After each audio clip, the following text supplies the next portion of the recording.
Haleluya, haleluya, haleluya, haleluya, haleluya, haleluya. Hendaklah kalian mengucap syukur dalam segala hal, sebab itulah yang dikehendaki Allah bagi kalian di dalam Kristus Yesus. Haleluya, haleluya, haleluya.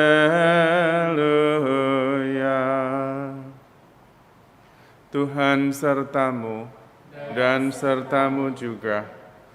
Inilah Injil Yesus Kristus menurut Lukas. Dimuliakanlah Tuhan.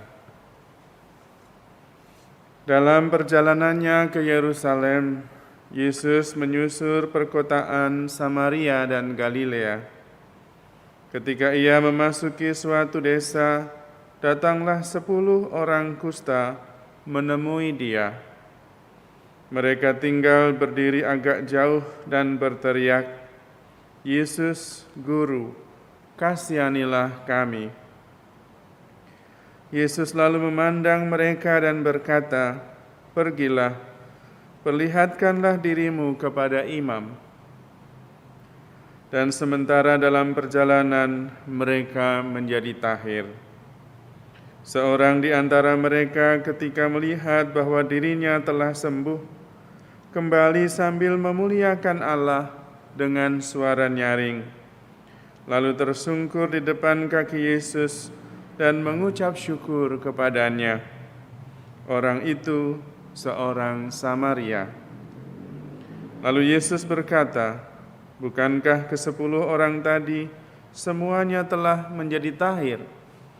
Di manakah yang 9 orang tadi? Tidak adakah di antara mereka yang kembali untuk memuliakan Allah selain orang asing ini?" Lalu ia berkata kepada orang itu, "Berdirilah dan pergilah, imanmu telah menyelamatkan engkau." Demikianlah Injil Tuhan. Terpujilah Kristus. Saudara-saudari terkasih, kisah penyembuhan orang-orang kusta merupakan kisah yang bisa menjadi teladan bagi kita. Penyakit kusta pada zaman Yesus dipercaya sebagai hukuman dari Tuhan. Karena dia berdosa, maka Tuhan menghukumnya.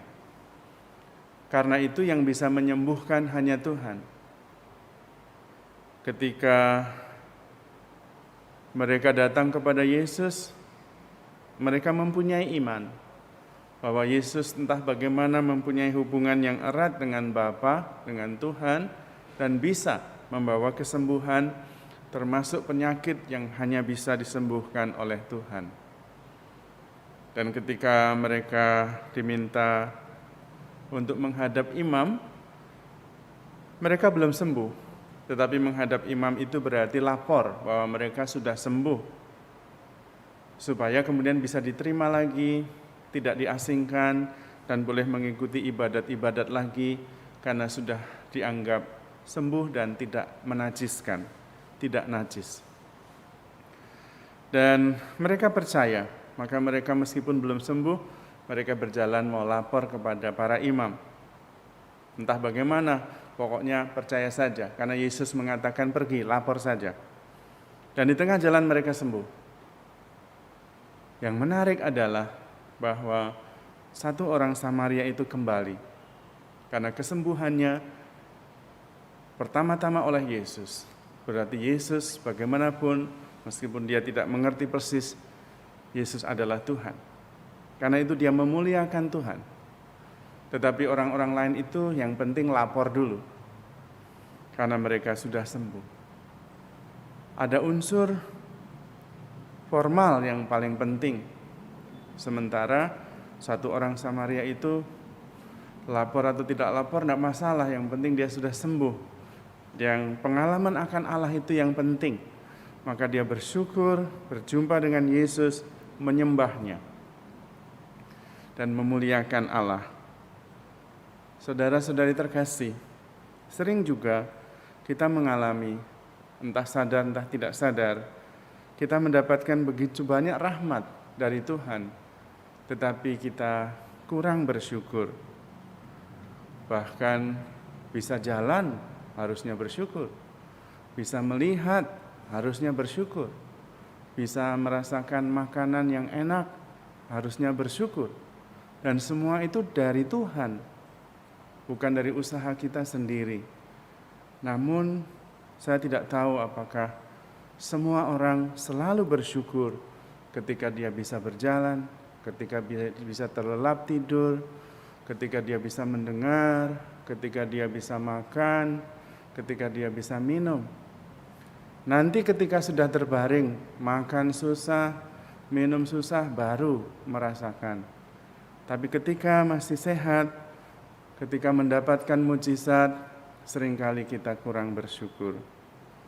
Mari kita belajar untuk selalu mempunyai hati yang penuh syukur, karena segalanya berasal dari Tuhan, dan semuanya juga kita kembalikan untuk kemuliaan Tuhan. Seperti orang Samaria itu yang mengetahui bahwa kesembuhannya berasal dari Tuhan, maka dia memuliakan Tuhan. Kita juga adalah orang-orang yang berdosa, yang dalam arti tertentu juga najis, dalam arti tertentu tidak tahir, dalam arti tertentu juga berpenyakit kusta.